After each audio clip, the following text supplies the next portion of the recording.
Ttiimu z'ebika by'Abaganda 40 ze zeewandiise okwetaba mu mpaka z'omupiira ez'omwaka guno ezaggyibwako akawoowo mu mwezi ogwokuna. Abategesi batubulidde nti bajjako ttiimu ez'amalira mu bifo 8 ebisooka mu mpaka z'omwaka oguwedde ne baziyisaawo nga tezizannye olwa 32 ezaasigala ne bazigabanya mu bibinja 8. Banti ebika 8 ebyakola obulungi omwaka oguwedde byo byagenda ku bbayi nga bijja kutandika ku mutendera gw'ettiimu 16. Then tukola ebibinja 8. Ebinja ebyo 8 twajjamu ekibinja ttiimu emwe ekulembedde ekibinja ne ziba ttiimu 8 ne zigenda zisange ziri ttiimu 8 eziri ku bbayi ne ziba ttiimu 16. Era olunaku lwa Sunday ennaku z'omwezi 24 ezo ttiimu 16 zigenda okusamba round of 16 ey'omulundi ogumu yakusirisizaawo.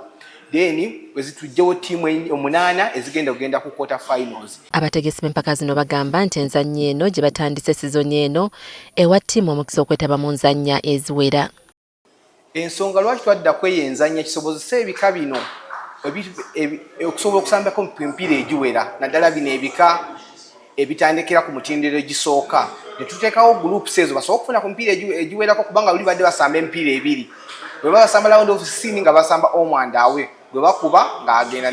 Mu ngeri y'emu waliwo ebika ebibadde bikukkuluma nti enzannya z'ebika ziteekeddwayo mu budde nga liigi z'eggwanga zigenda mu maaso ekiremesezza abazannyi baabwe okuzannya. Akakiiko akategesi olwafunye okwemulugunya kuno kwe kwongerayo enzannya eziddako okuva ku Lwokutaano lwa wiiki eno okuzizza ku Sande.